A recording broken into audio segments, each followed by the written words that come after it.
Hola a todos, mi nombre es Elena Bazaga Campos, soy doctoranda FPU de la Universidad de Málaga. Lo primero de todo decir que estoy encantada con formar parte de este congreso, el 6º Congreso Mundial con la Infancia y Adolescencia, y voy a dar dos pequeñas ponencias. La primera de ellas habla de la infancia y la adolescencia vulnerable en riesgo delictivo, y vamos a hablar especialmente de las personas, los niños y adolescentes que están en situación de riesgo y desamparo, y cómo el sistema de protección puede ser o podría ser un factor de riesgo delictivo en este colectivo de jóvenes.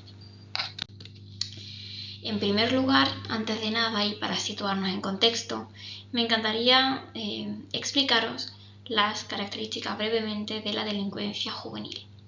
En primer lugar, la delincuencia juvenil es un fenómeno normal, inherente al desarrollo biopsicosocial de los jóvenes. La mayor parte de los jóvenes delinquen independientemente de las características sociodemográficas y socioeconómicas con las que ha nacido o con las que ha crecido, bien sea el sexo, etnia, ingresos familiares, etc. En general, y esto es lo que denominaríamos el carácter ubicuo o la ubicuidad de la delincuencia juvenil. Asimismo, se ha constatado en diversos estudios, la mayoría de los estudios, que los delitos que cometen los jóvenes son de escasa gravedad, mayormente en grupo, debido a la etapa etaria en la que se encuentra, donde da muchísima importancia al grupo de amigos, y también se debe mencionar el carácter episódico de la delincuencia juvenil. ¿Qué quiere decir esto? Quiere decir que la mayoría de los jóvenes desisten del delito de manera natural a lo largo de los últimos años de la adolescencia o en la entrada de los primeros años de la edad adulta. Este fenómeno se conoce como la remisión espontánea y también se debe destacar que un pequeño porcentaje de estos jóvenes sigue delinquiendo a lo largo de la etapa adulta y digamos que una etapa donde estabilizan su carrera criminal. Pues bien, ya visto las características de la delincuencia, de la delincuencia juvenil, vamos a pasar al sistema de protección. El sistema de protección es aquella institución encargada de, tener por objeto de intervención a los jóvenes y a los niños y adolescentes en situación de riesgo o desamparo. De entre las circunstancias que pueden, conllevar a que un niño o a un adolescente, formen parte de ese sistema, podría ser el maltrato físico, emocional, la negligencia, abusos sexuales, problemas de conducta, aquellos que sean suficientemente importantes como para que esta institución vea que necesitan de la intervención de los mismos para, de conseguir su desarrollo integral, bien sean a través de medidas sin necesidad de que el niño salga o del adolescente de su casa, o bien hay medidas de acogimiento, como bien puede ser el acogimiento familiar con una familia externa a la familia nuclear del menor, o ya bien acogimiento residencial en centros de protección. Pues bien, antes de adentrarme en el tema, me gustaría recalcar que, siguiendo la característica de la delincuencia juvenil, en especial la ubicuidad, que los jóvenes de protección delincan no plantea a priori ningún problema. ¿Por qué? Porque, según la ubicuidad, la juventud delinque independientemente de sus características sociodemográficas o socioeconómicas. Por tanto, a priori, esto no plantea ningún problema, porque el resto de jóvenes también lo hace. Pero ¿qué ocurre? Que a lo largo de estas últimas décadas se ha constatado una sobrerepresentación de menores con doble expediente, es decir, con expedientes tanto en el sistema de protección como de justicia juvenil. ¿Qué quiere decir esto? Que hay una alta presencia de jóvenes en el sistema de justicia juvenil que provienen directamente del sistema de protección.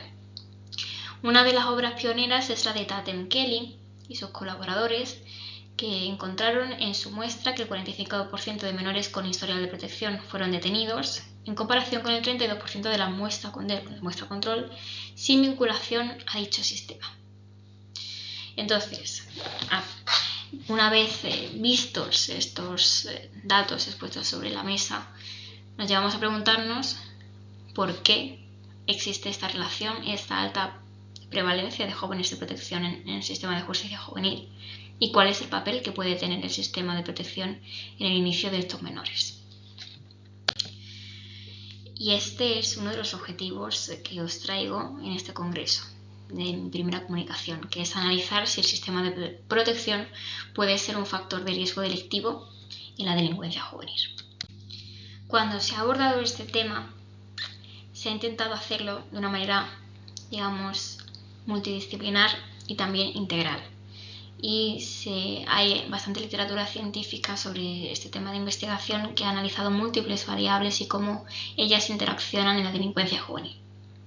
Cuando se ha visto el itinerario que siguen los jóvenes de protección, lo que yo he denominado el itinerario de inclusión, pues se ha constatado de que efectivamente la mayoría de los jóvenes, en primer lugar, se les detecta su situación de riesgo o su situación de desamparo.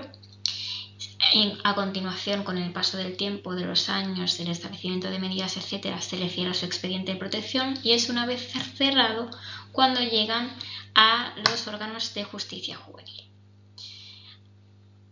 ¿Qué quiere decir esto? Que el sistema de protección puede ser un factor de riesgo cuando actúa, como veremos posteriormente, pero también puede serlo cuando cierra un expediente cuando no debería de haberlo hecho, o cuando no se realiza un buen seguimiento de los casos ya cerrados, porque que un menor llegue a justicia juvenil con su expediente de protección cerrado es alarmante en el sentido de que el sistema de protección, como principal pilar de la prevención de la delincuencia, puede que no esté funcionando de una manera correcta. También me gustaría recalcar que en estos casos, cuando ya se le cierra el expediente, pues pueden existir situaciones de riesgo de desamparo que no están siendo detectadas en ese momento y que deberían de haberlo hecho. Y también, por recalcar para este ámbito de estudio, también tenemos que contemplar que hay casos donde el sistema de protección no detecta nunca durante toda la infancia y adolescencia de los menores la situación de riesgo de desamparo de los mismos. Y digamos que en este sentido el sistema de protección puede ser efectivamente un factor de riesgo cuando actúa, pero también cuando no. Y hay que tenerlo en cuenta para las conclusiones y futuras recomendaciones.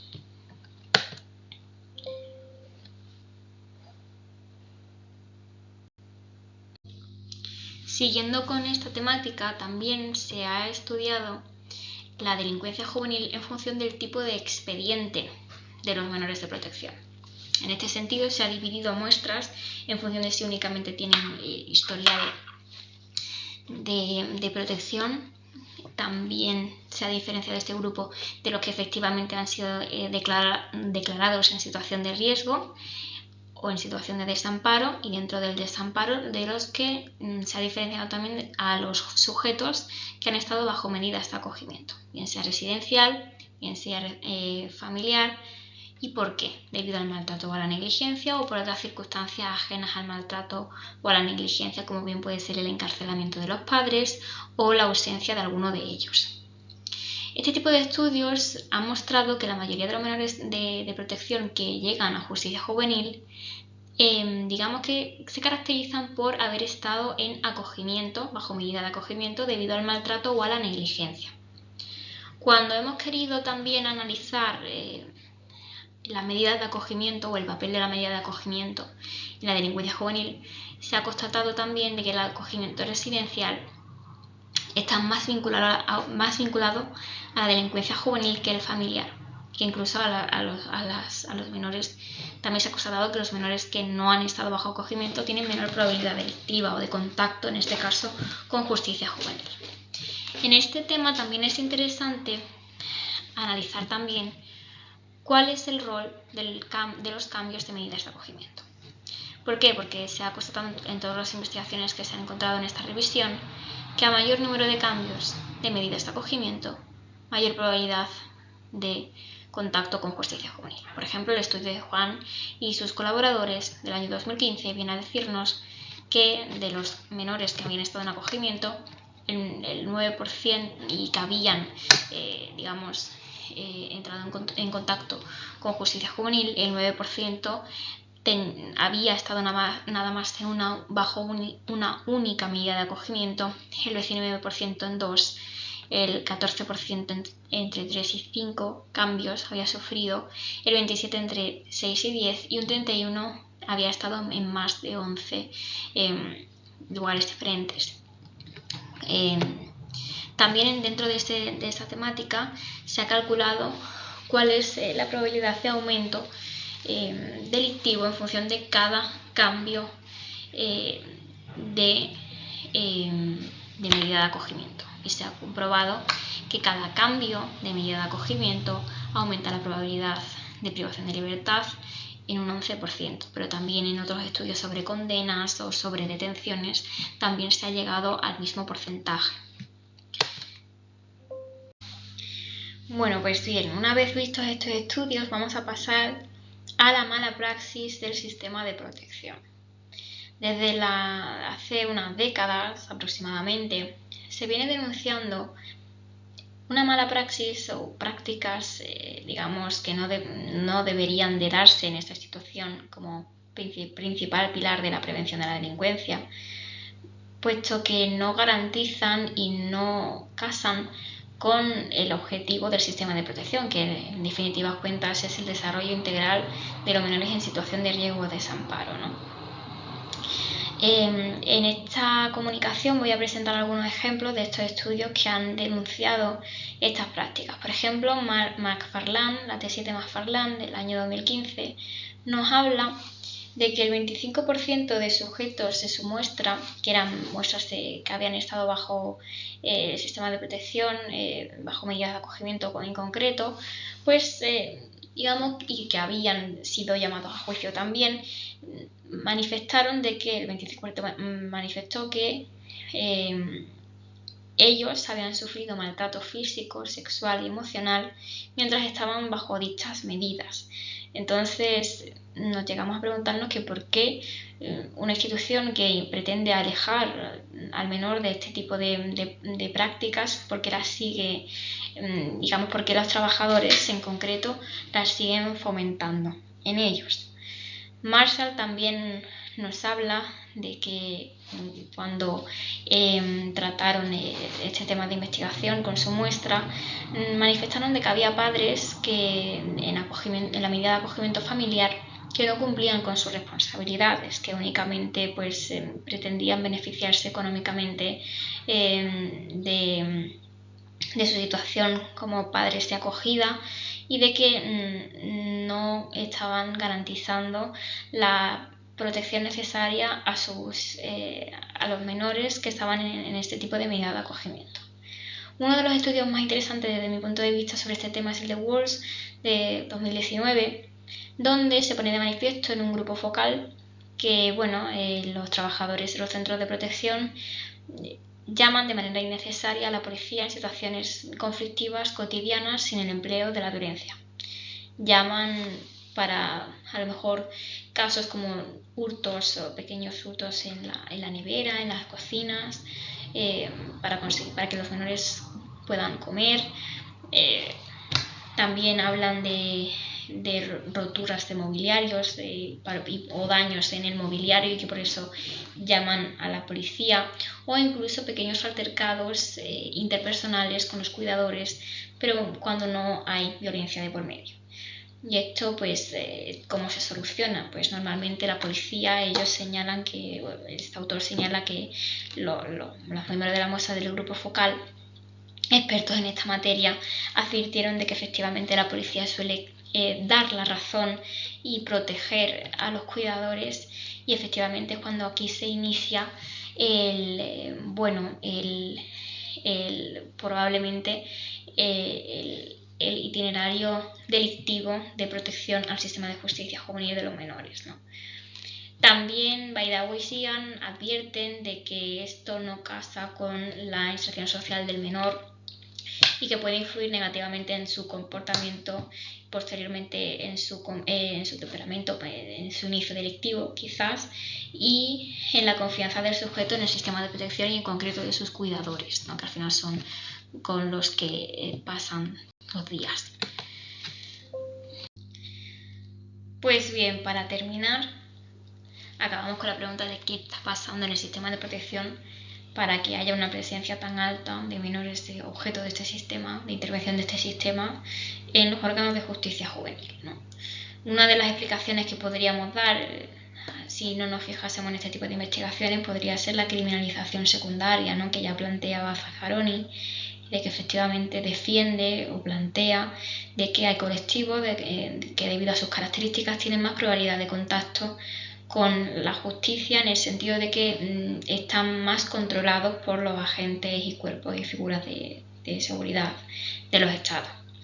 También Datem Kelly plantea lo que he denominado la transición del menor hacia la vida adulta, ¿no? Y cómo el sistema de protección, la institución de protección y todo lo que eso conlleva, alejarte de tu familia, pasar por circunstancias no deseadas durante la infancia y la adolescencia, cómo todo eso puede influir negativamente en el menor hacia su vida adulta y cómo todos esos factores, esas circunstancias vitales pueden condicionar el inicio delictivo de estos menores. Pero hemos constatado de que efectivamente el sistema de protección puede facilitar también este inicio delictivo y por tanto estos estudios deben de tenerse en cuenta para prevenir la criminalidad, y es con lo que...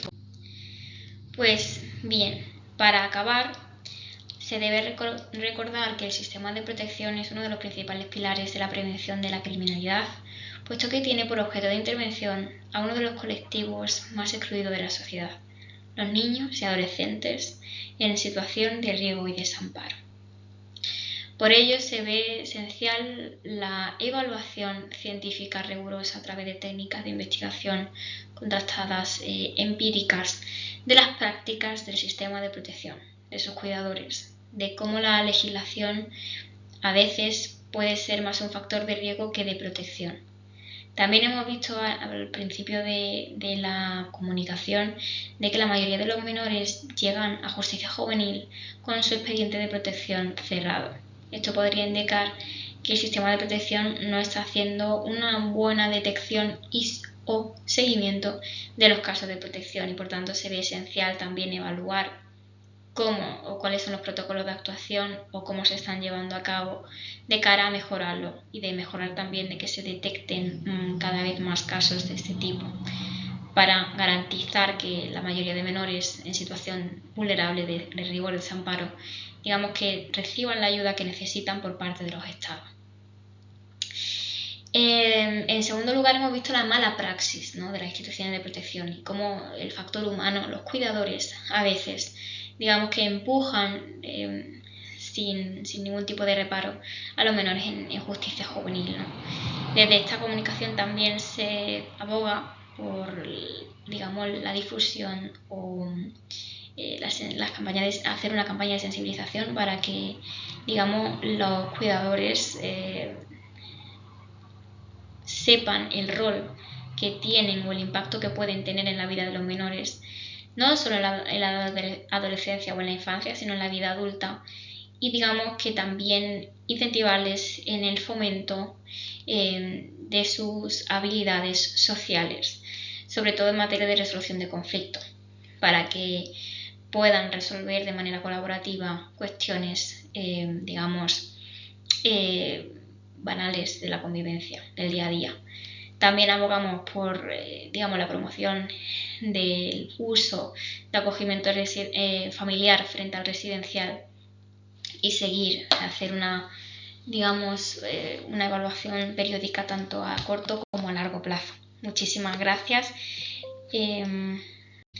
Bueno, y como decía, que muchísimas gracias. Aquí acaba mi exposición. Ahí os dejo mi correo institucional de la Universidad de Málaga.